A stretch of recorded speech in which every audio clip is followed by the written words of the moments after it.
Salut, salut. Donc, je reviens encore. Donc, finalement, il m'aura fallu 2 vidéos.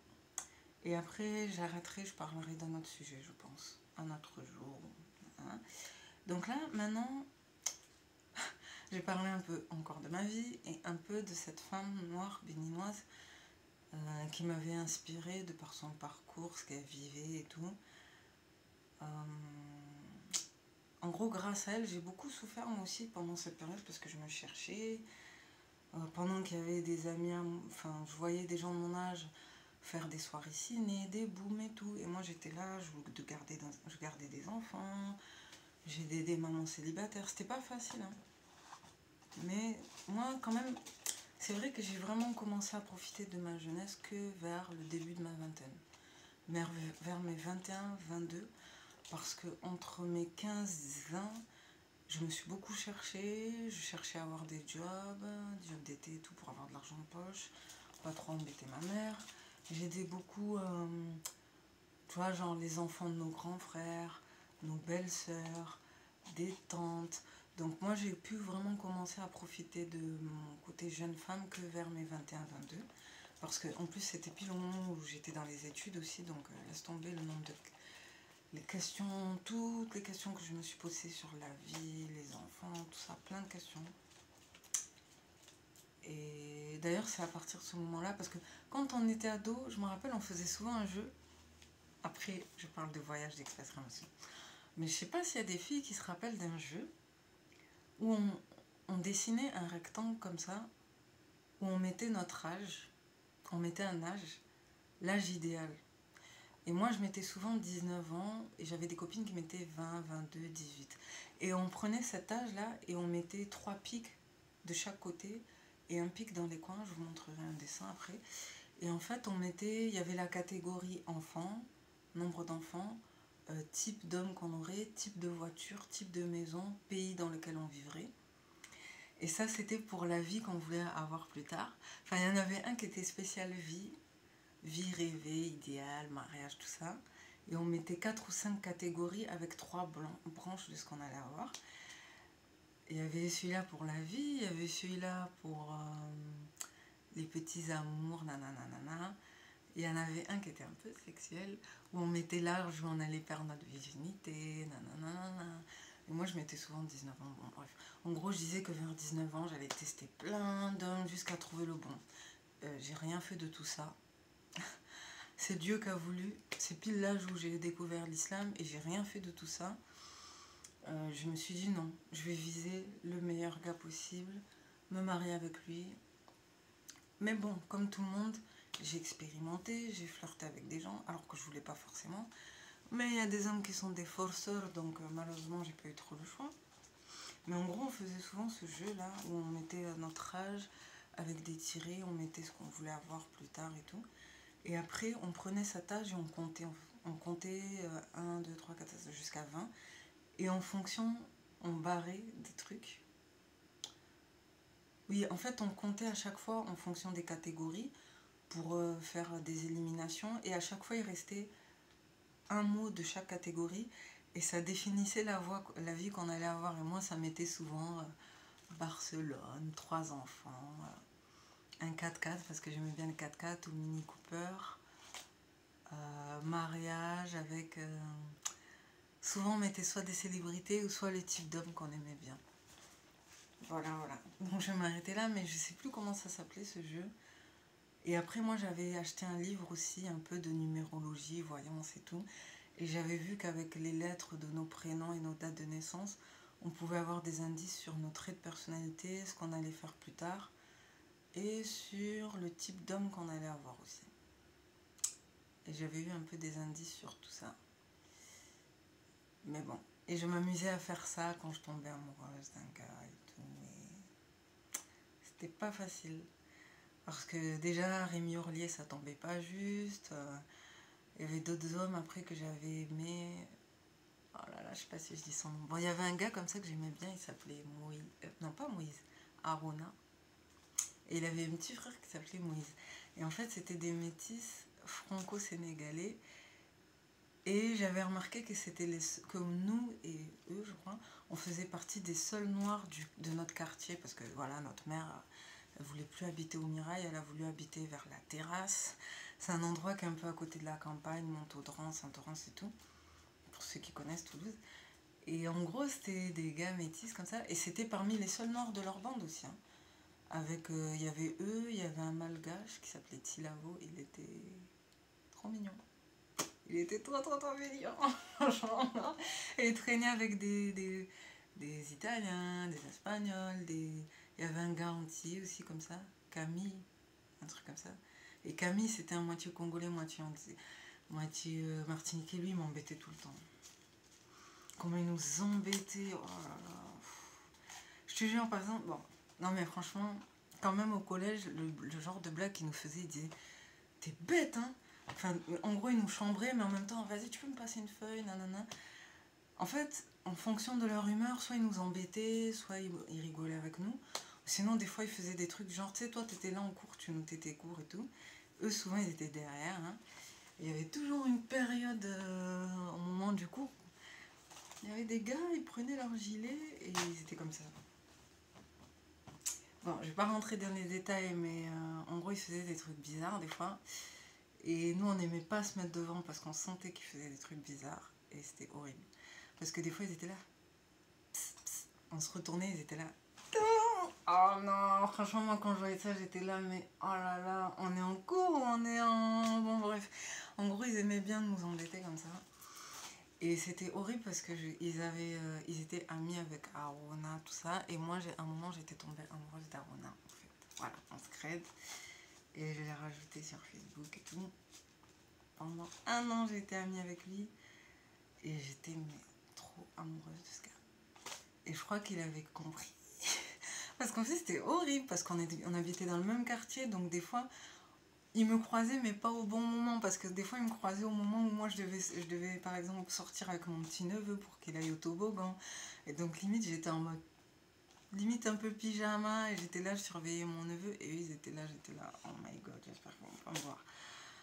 Et des fois, enfin, ouais, c'était une période où j'avais pas forcément beaucoup d'argent, j'avais pas beaucoup d'habits et tout. Et eux, ils traînaient avec des filles. En gros, ils m'aimaient bien, ils me trouvaient sympathique, mais j'ai jamais vraiment été trop proche d'eux.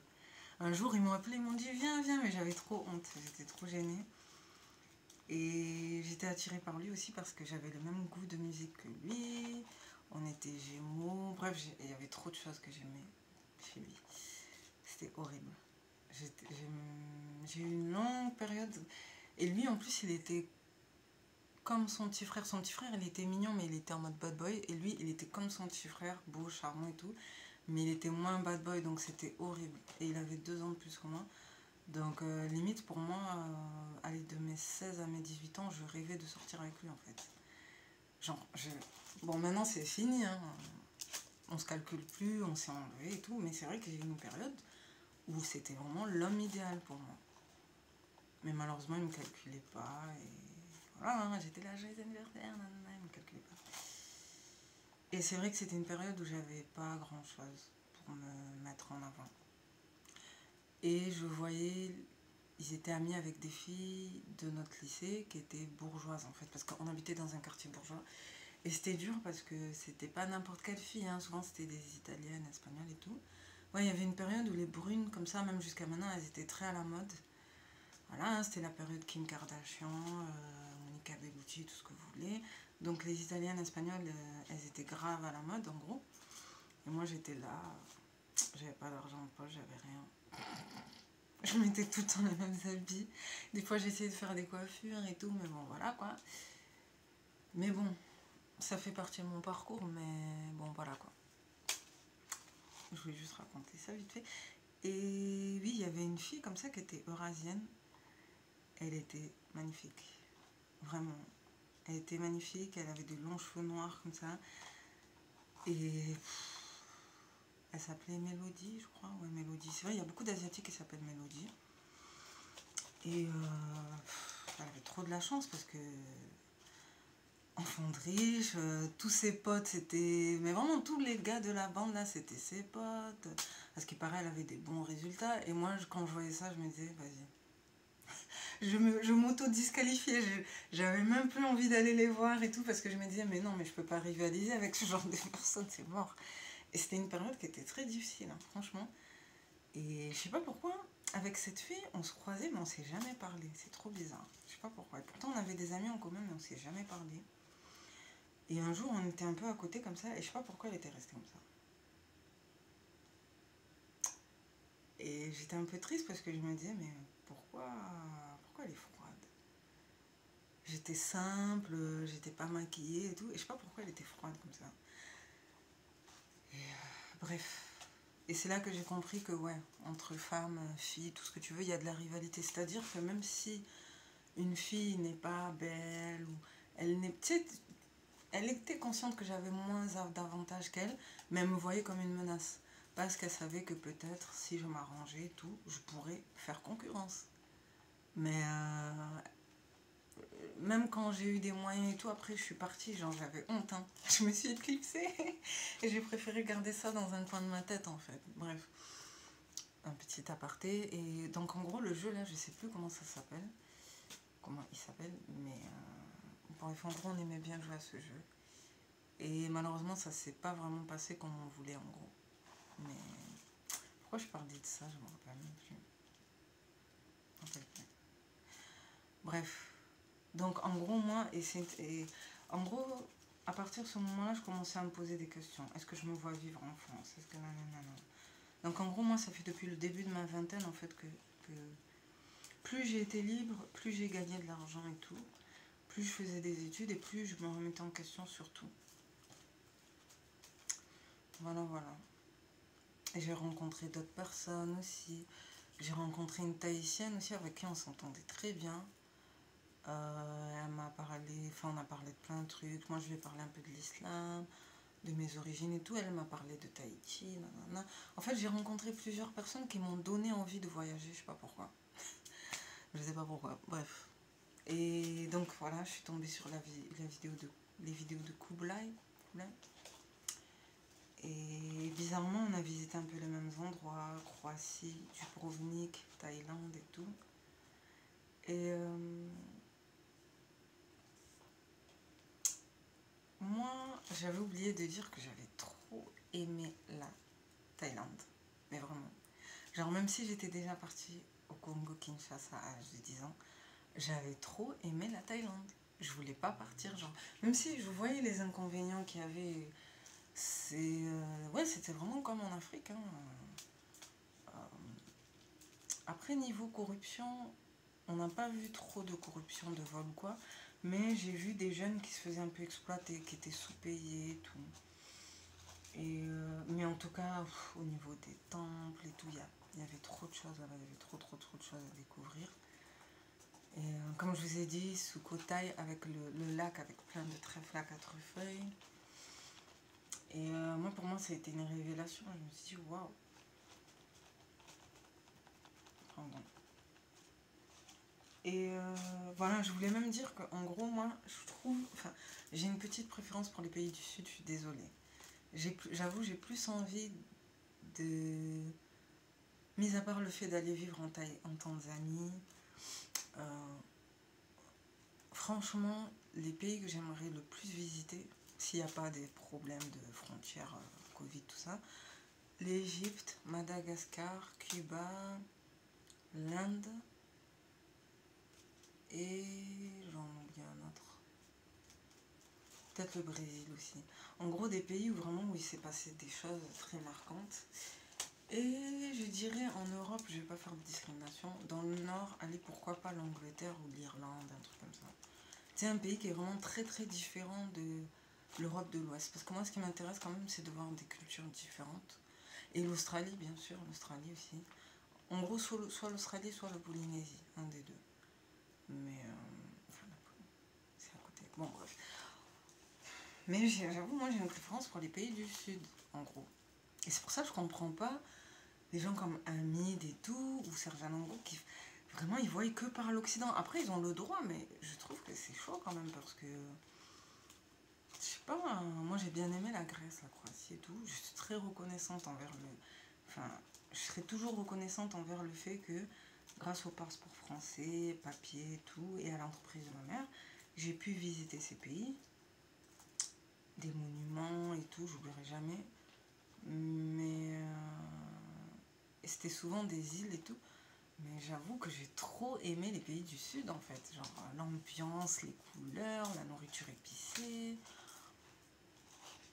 Genre en Thaïlande, avec le riz, ils font plein de trucs. Ils font du riz épicé, du riz en soupe, du riz en salade, du riz gluant sucré en dessert. Enfin, je sais pas, moi j'ai trop aimé ça. J'ai trop aimé. Le fait de prendre des pastèques et des ananas au petit déjeuner. Il y avait quoi d'autre aussi? Bon, bref, en gros. Bon, après, les brochettes de criquet, tout ça là, comme en Afrique, ça, et pardon, moi je peux pas. Mais il y a beaucoup de choses que j'ai aimées là-bas. Et j'avoue, je comprends pas pourquoi les gens ils voient que par l'Occident, ils ont le droit, hein. Je sais qu'au niveau technologique, industriel et tout, il y a beaucoup de choses. Même au niveau des monuments, hein, Versailles, je dirais pas non hein, pour visiter Versailles et tout. Mais franchement, c'est dommage que les gens ils sous-estiment tout ce qu'il peut y avoir dans les pays du Sud. Que ce soit les déserts et certains monuments et tout. Après, oui, c'est vrai, il y a des pays où il n'y a pas trop de monuments, malheureusement. Mais il y a des choses quand même, genre...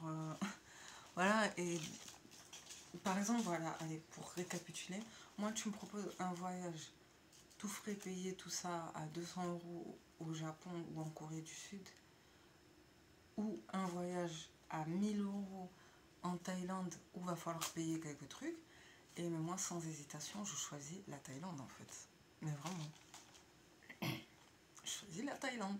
Parce que, franchement, il y a une chaleur là-bas, une ambiance et une joie de vivre. Genre, les gens, ils sont tous souriants.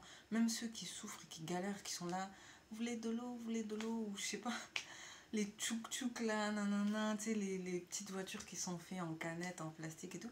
Je sais pas, les gens, ils sont heureux. Ils sont souriants. Même les petites filles qui portaient le voile là-bas, elles étaient souriantes en fait. Et moi, j'ai l'impression que les pays genre Japon, Corée, tout ça, ouais, il y a plein de technologie, de modernisme et tout. Mais les gens, ils n'ont pas forcément l'air heureux là-bas. Franchement, le taux de suicide, l'individualisme, la frustration sexuelle, tout ça, les gens, ils n'ont pas vraiment l'air heureux là-bas. I'm sorry.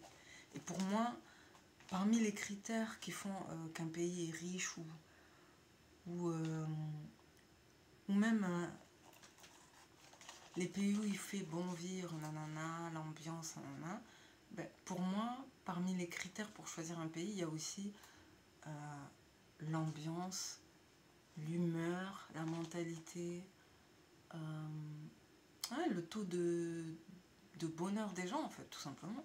Est-ce qu'il y a beaucoup de gens dépressifs? Est-ce qu'il y a un stress permanent? Non, pas forcément. Et moi, je leur envie, franchement, moi, je leur envie ça.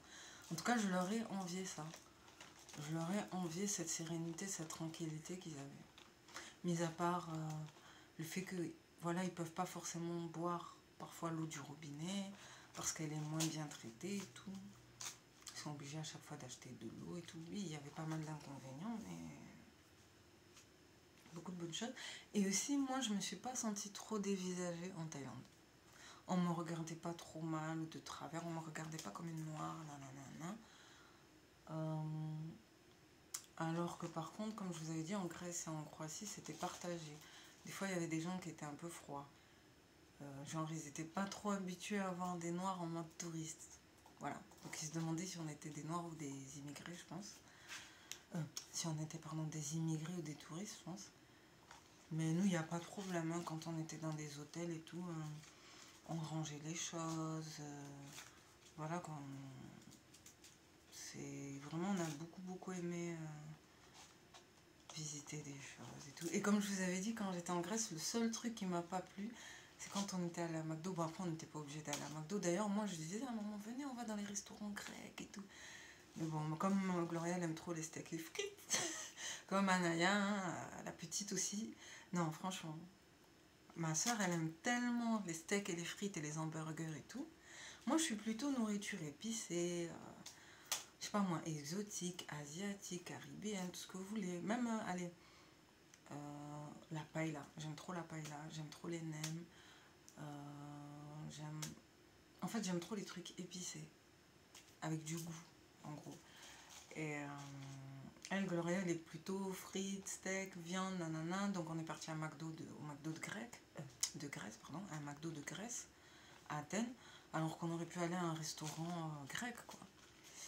Et malheureusement pour nous, ben, quand on est allé dans ce McDo grec, ben, à un moment, il y a un monsieur grec comme ça qui avait une boulette de papier. Et je sais pas pourquoi il a mis sa boulette de papier sur mon plateau, en fait. Et moi, comme je voulais pas faire de problème, je suis restée comme ça. Mais je sais pas pourquoi, bon, il était pas sale, hein, mais en gros, c'était une boulette de papier, de déchet, qu'il a mis sur mon plateau comme ça. Il a fait comme ça. Moi, je suis restée comme ça, je me suis dit, mais pourquoi il fait ça? Après, maman, elle a dit, laisse, c'est pas grave, c'est pas grave. Et j'étais un peu triste parce que je me disais, mais on n'a pas le droit de manger, ou on gêne, ou qu'est-ce qu'il y a, ou il voit mon plateau comme une poubelle. Et après, sa femme, elle est venue, elle était souriante et elle a dit, après, elle fait, oh, excusez-nous, excusez-nous. Je crois qu'il s'est trompé. Mais bon, moi, j'ai trouvé ça bizarre. Bon, après, elle parlait pas en... Elle a dit excuse me, je crois. Excuse me. Et d'ailleurs, elle a juste quelques mots. Parce que malheureusement, on n'a pas trop bien appris le grec, malheureusement. Mais je me rappelle de bonjour non, bonjour et bonsoir, je crois. Il me semble que bonjour, c'était Kalimera. Et bonsoir, je crois, c'était Kalispera, un truc comme ça. Faudra que je revérifie. Et en thaï, je m'en rappelle parce que le thaï, ça faisait trop rire. C'était bonjour, en thaï, c'était savadikra. À chaque fois, partout où on allait, on devait dire savadikra. Et d'ailleurs, cette robe, elle est thaïlandaise, voilà. Et moi, j'aime beaucoup cette robe. Elle m'avait coûté, je crois, 1000 bahts, un truc comme ça. Je crois l'équivalent de 10 euros. Et j'aime beaucoup cette robe. Pourquoi? Parce qu'on dirait un pagne, en fait. Franchement. On dirait un pagne africain avec des oiseaux, des fleurs et tout. Donc voilà, et il y avait même des statues de déesses et tout. Bah, des fois on aurait dit des femmes africaines et tout. Enfin bref, en gros j'aimais bien parce que j'avais l'impression que c'était un peu comme en Afrique. Mon mieux, en mieux. Franchement je vais pas vous mentir, en mieux. Et j'oublierai jamais ce voyage. Et c'est un des voyages qui fait que bah, après j'ai aimé voir d'autres pays et tout. Et je me suis dit mais en fait il y a plein de choses à voir dans le monde. Et voilà. Donc, et oui, et Kublai qui dit que oui, il y a beaucoup de choses à découvrir, ne restez pas qu'en Europe, ne restez pas qu'en France, vous voyez bien qu'en France il va y avoir des problèmes et tout. Et il y a une autre vidéo aussi, c'est vivre non, entre la vie et la mort, je crois, un truc comme ça. Je vais juste mettre un passage vite fait, après j'y vais. Et malheureusement, bah, arrête d'être une merde. Attends. Comme je vous ai dit, malheureusement, il a enlevé tout. Il a enlevé tout ce qu'il avait posté. Et du coup, lui, il se sent mieux en Bulgarie. Il est parti en Bulgarie. Mince. Et aussi, moi, ce qui m'a marqué aussi chez le gars d'Arrête d'être une merde, malheureusement, j'ai oublié son nom. Il avait dit qu'il y avait un truc qui le tapait sur les nerfs et qui supportait plus en France. C'était les boomers, les personnes âgées, en gros, qui étaient là et qui disaient il faut que les jeunes ils mettent leur masque, masquez-vous, c'est à cause de vous si le taux de Covid il augmente, nanana. Et lui ça l'énervait, ça l'agaçait. Et quand j'ai vu dire ça, je me suis dit mais ce gars, waouh quoi, quand même il est pas comme les autres, hein. Il lit entre les lignes, parce que moi aussi je trouvais que c'était pas normal ça. Comment ça en fait je me disais mais les gens ils ont même pas pitié de leur propre comment dire, le gouvernement n'a même pas pitié de leur propre peuple autochtone en fait, si vous regardez bien. Et moi des fois je me dis mais s'ils ont même pas pitié des Français de souche, mais imagine nous ils nous voient vraiment comme le sous du peuple quoi. Parce que quelque part ils sacrifient leur peuple. Là, ça fait depuis un moment qu'on n'entend plus parler d'effets secondaires, mais il y a des effets secondaires, il y a des personnes qui ont des séquelles des effets secondaires. Bon, moi, dans ma famille, il y a beaucoup de gens qui ont été vaccinés. D'ailleurs, il n'y a que moi et ma soeur qui ne sont pas vaccinés. Et malheureusement, tous les autres, même qui ne voulaient pas le faire, ils l'ont fait. Et alhamdoulilah, pour l'instant, il n'y a rien. À part mon aîné, qui est ambulancier. Lui, il commence à avoir un problème de rein, apparemment. Ouais, il commence à avoir un problème de rein. J'espère que c'est pas à cause du vaccin, mais... Voilà. Et ma mère et tout, pour l'instant, là... Bon, mais j'ai vraiment peur de ça. Et donc, ouais, il y a des personnes âgées qui sont là, faites-vous vacciner, nanana. Et c'est très égoïste, parce que si vous regardez bien ces personnes, elles ont vécu leur vie. Je dis pas qu'elles doivent mourir, hein, qu'elles doivent être sacrifiées, mais elles ont vécu quand même. Elles ont vécu. Et elles n'ont pas vécu n'importe quelles années. Elles ont vécu les 30 glorieuses. Elles ont grandi pendant les 30 glorieuses. Souvent entre la fin de la Seconde Guerre mondiale et le début des années 70. Donc la période où vraiment l'Europe, elle était en plein essor, en pleine évolution, création de la machine à laver, de la télévision, beaucoup de femmes qui étaient en train de travailler, de vraiment souffrir à la maison, ben, elles ont eu accès à une qualité de vie qu'on n'avait jamais vue auparavant. Enfin, en gros, moi, j'étais pas bonne en histoire géo, mais je me rappelle de ça. Je me rappelle de ça, des cours d'histoire, de 4e, 3e et tout. Et, bon, même si là, on est arrivé à un stade où on voit très bien qu'il y a beaucoup de problèmes par rapport aux engins électroniques, il y a beaucoup de conséquences, des séquelles et tout, mais eux, en tout cas, ils ont connu la bonne période de tout ça. Et je dirais même les personnes aussi des années 80-90, même les jeunes qui ont vécu leur adolescence pendant cette période aussi, ouais, ils ont vécu des périodes de tolérance, d'harmonie. Alors que nous, ben, on a commencé à grandir au début des années 2000.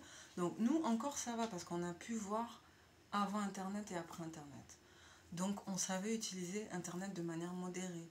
Voilà, moi par exemple, je joue aux Sims, Mario, vite fait, sur DS et tout, mais pas au point de rester toute la journée comme ça.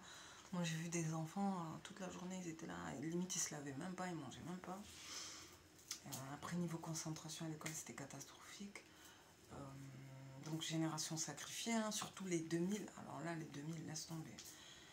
Eux ils ont tous les pièges au bout du nez.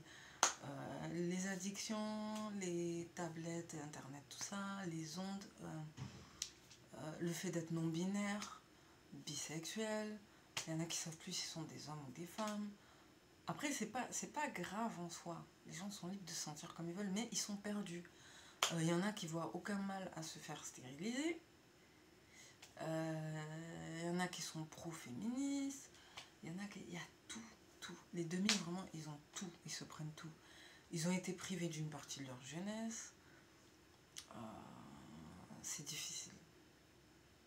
Ils vivent dans un monde où à tout moment on peut leur priver de tels trucs à cause du virus. C'est compliqué.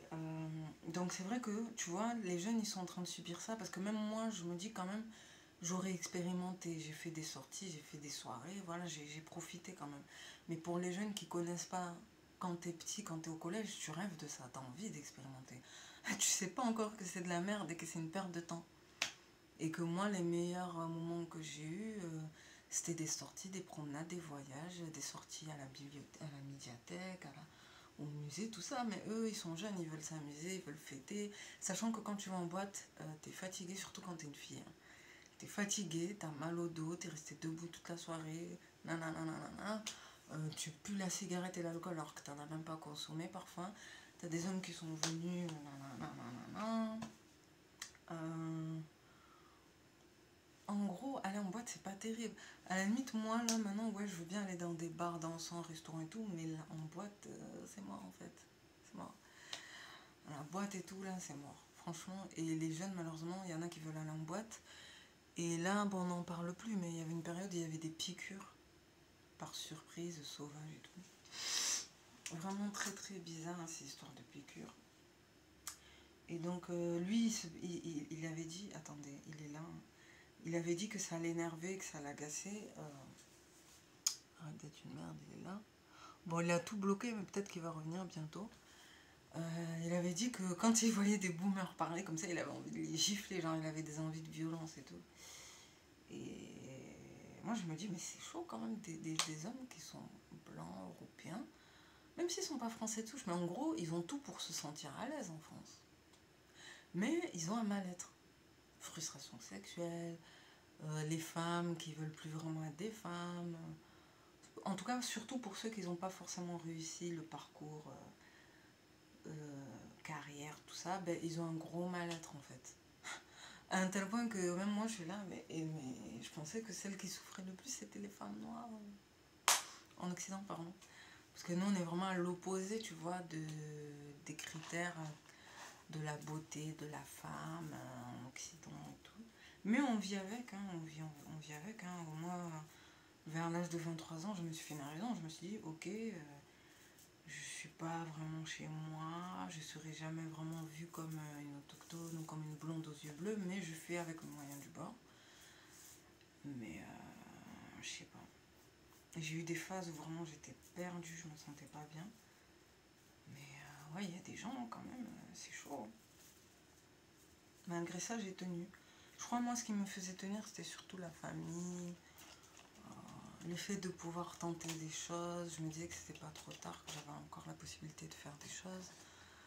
Même si ça serait peut-être pas en France et tout, mais voilà. Voilà, voilà. En gros, c'est triste. C'est triste de voir des gens qui... Parce que, attendez, vous savez quoi? Je vais mettre un passage de Kublai et je vais donner mon avis parce que même moi, au début, je comprenais pas. Hein. Ah oui, la méthode efficace à quitter la France. Bon, bref. Après, il disait faut pas la quitter n'importe comment, mais c'est la première vidéo de ta part. Le fait de ne rien faire, par exemple aujourd'hui, le fait de ne pas agir pour, attendez, là c'était pour du vivre la Dubrovnik. vie que toi tu Et ce voudrais qui est vivre. marrant, c'est que j'étais passée au même endroit.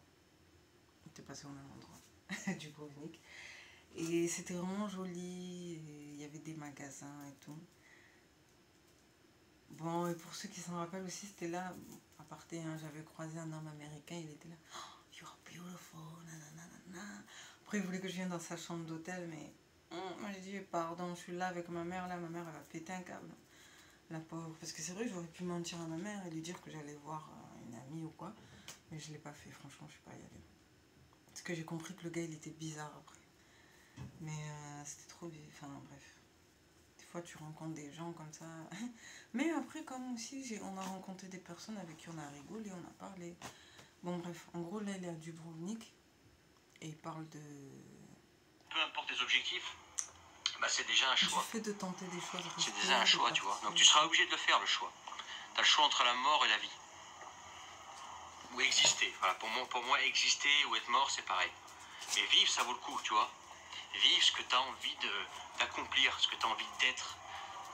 Vivre ce que tu... Voilà, le quotidien que tu mérites. Peut-être que c'est, je sais pas, un business que tu as envie de monter, qui te permet d'être libre, qui te permet de gagner de l'argent depuis n'importe où. Peut-être que c'est de pouvoir vivre à l'étranger depuis n'importe où, tu vois, pouvoir faire comme moi, tu vois. Moi, je pourrais être n'importe où dans le monde aujourd'hui. Tu vois, c'est une liberté que j'ai et qui est atteignable pour toi. Peut-être que c'est pouvoir parler plusieurs langues, pouvoir communiquer avec plus de monde. Je sais pas, tu vois, ça peut être plein de choses. Moi, je te prends des exemples qui me viennent comme ça à l'esprit, mais ça peut être plein de choses. Changer d'environnement, aller vivre dans un pays qui te correspond plus, tu vois.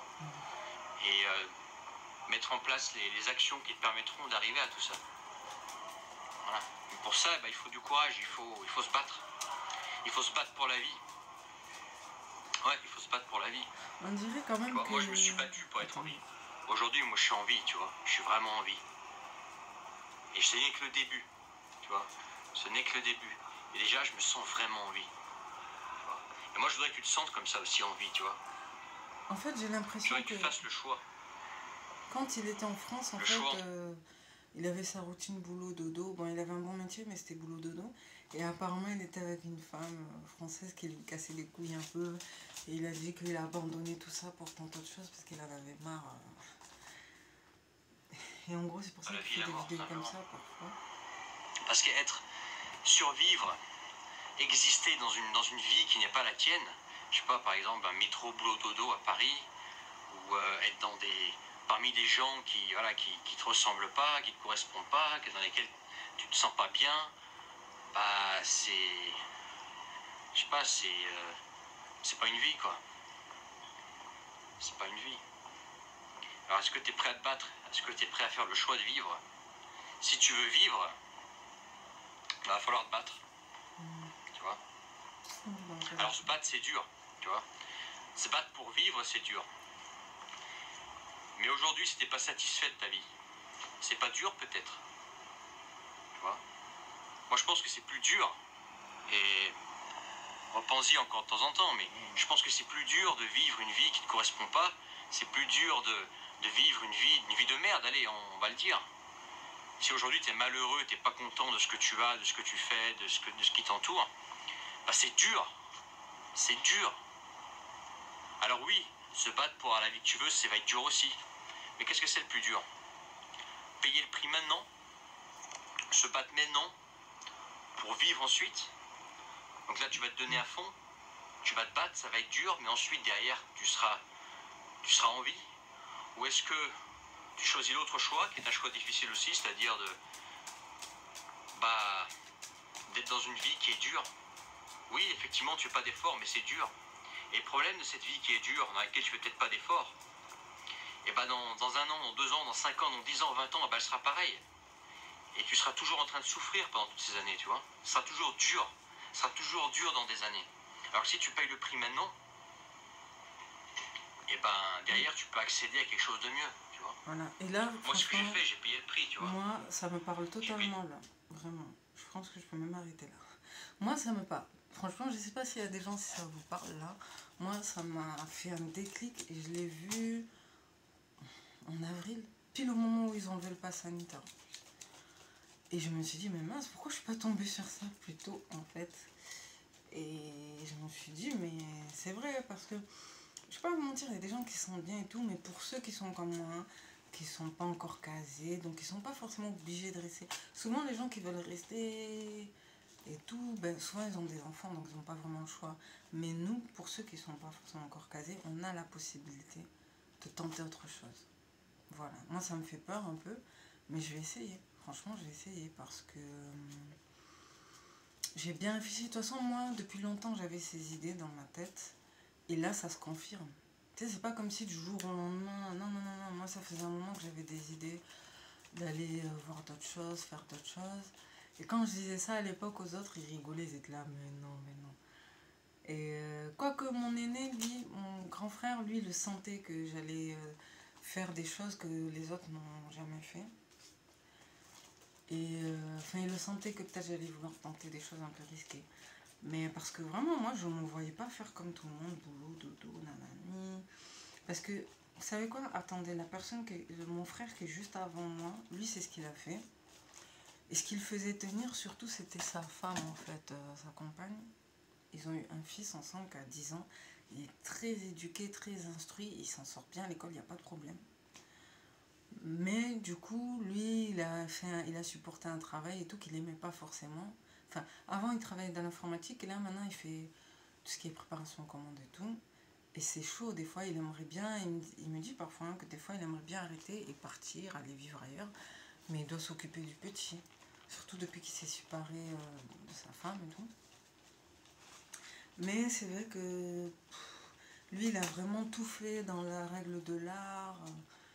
Hein, il a voulu trop bien, il a voulu être trop dans la sécurité. C'est quelqu'un qui, même pour faire des voyages, il n'osait pas.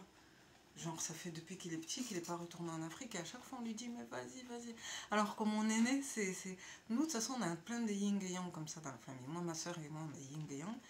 Et mes deux grands frères, c'est pareil. Le plus grand, il est foufou, il a fait des trucs de fou dans sa vie. Mais il s'est toujours relevé. Allez, tous les 2 ans, il a changé de métier. Et t'as mon deuxième frère, lui, c'est tous les 5 ans, 6 ans qu'il change de métier. Là, le métier qu'il a, ça fait au moins une dizaine d'années. Et il n'a pas fait trop de voyages. Il est toujours dans être raisonnable. Voilà, c'est quelqu'un qui se permet pas trop de folie, en fait. Et c'était sa femme qui, des fois, elle insistait pour faire des voyages, des trucs et tout. Mais c'est vrai que lui, il était grave dans la sécurité et tout. Et des fois, il regrette. Des fois, il dit que c'est vrai que s'il pourrait retourner en arrière, il aurait essayé de tenter de faire des choses un peu plus risquées pour avoir d'autres choses à faire dans sa vie et pas tout le temps répéter les mêmes choses et tout. Parce que là, maintenant, il a un enfant et il peut pas faire... Enfin, il peut faire des choses, mais pas trop non plus, vous voyez. Et il dit souvent aussi que notre mère, elle a gâché sa carrière parce que... En gros, à l'époque, il était entraîneur de basket. Et donc en fait, il n'était pas forcément super fort en basket, mais il entraînait bien. Et il voulait être entraîneur de basket. Et il aurait bien gagné sa vie. Mais notre mère, elle était là, non, il faut faire les études, et nanani, nanana. Et donc il a fait les études aussi, mais il aurait aimé aussi, enfin il aurait aimé faire sport-études en fait. Et notre mère, comme elle était trop vieux jeu à l'époque, voilà, elle s'inquiétait trop et je sais pas, bon bref.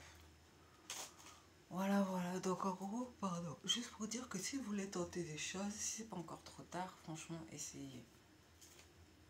Essayez parce que le pire, c'est d'avoir des regrets en fait. Le pire, c'est d'avoir des regrets, c'est pour ça qu'il faut au moins essayer. Et en gros, pour avoir le moins de regrets possible. Surtout là en ce moment, moi je vous dis là, ils nous laissent trop tranquilles, c'est bizarre. Ça veut dire là, bientôt, là peut-être à la rentrée, septembre, octobre, ils vont nous dire des choses, laisse tomber. Parce que Macron, il a dit, hein, je vais emmerder les non-vaccinés, nanana, augmentation des prix, vous voyez, tout ce qui nous attend. Il y a des gens aussi qui parlent de la vaccination obligatoire des enfants, j'espère que ça ne sera pas le cas. Mais malheureusement, depuis le début de l'année, il y a beaucoup de gens qui en parlent, donc c'est très probable. Donc il faut croiser les doigts pour que ça n'arrive pas, mais malheureusement on y est. Et oh non. Donc je pense que je vais m'arrêter là. Ah oui, j'ai entendu aussi les polémiques des dernières vidéos là. Petite parenthèse polémique. Sur oui, mais j'ai de loin, j'ai cru que t'étais une métisse, va là-bas, t'es noire, va là-bas. Bref, il y a des gars là qui se lâchent là sur Snapchat, les réseaux sociaux et tout. Et j'ai bien aimé le live de Black Curvy Style. En tout cas, pour l'instant, c'est le meilleur débat que j'ai vu sur cette vidéo là. Vous savez, sur les hommes coloristes là qui revendiquent fièrement qu'ils préfèrent d'autres femmes et tout. Mais bon, ce sont des gamins. Même s'il y a beaucoup d'hommes qui pensent comme ça aussi, mais faut pas rentrer dans le truc, dans la mentalité afro-femme et voir le mal partout et tout. Non. C'est parce que non. Parce que là, je vois que tout le monde en parle et tout. Et moi, je dis c'est compliqué parce que par exemple, c'est très complexe. Mon frère, qui est juste avant moi, ben, il était avec une femme noire. Hein. Ah, c'est un homme noir qui était avec une femme noire de Congo-Brazza. Et c'est vrai que pour le coup, lui, il l'aimait vraiment. Franchement, il aimait beaucoup. Il en avait rien à faire qu'elle ait des petits cheveux crépus. Il aimait bien son corps, il aimait bien son visage. Elle mettait même pas beaucoup de maquillage, il aimait bien comme ça. En fait, ils étaient vraiment un peu comme des âmes sœurs. Ils avaient grandi ensemble, ils s'étaient rencontrés quand ils étaient jeunes et tout. Et malheureusement, elle, au bout d'un moment, voilà, elle était dans la pensée un peu, vous savez, matérialisme, hypergamie. En gros, pile au moment de leur quarantaine, là, elle a voulu tenter autre chose. Et elle aimait trop aussi, vous savez, les pages de femmes qui sont dans le luxe et tout. Et le problème, c'est que mon frère, lui, c'est vraiment le genre de gars qui vit une vie simple, en fait. Être heureux en étant simple, tu vois. Et elle voyait que par le bling bling, tout ça. Donc, franchement, c'est très compliqué, alors que c'était un gars, franchement. Si je lui dis ça, il va me tirer les oreilles, hein, c'est un secret, mais quand j'étais petite, sans faire exprès, j'ai vu un album photo dans sa chambre. Et il avait beaucoup de succès avec les femmes. Genre, il avait des photos avec des petites amies noires, africaines, métissées. Il y avait une fille un peu portugaise, comme ça. Il y avait une fille gitane.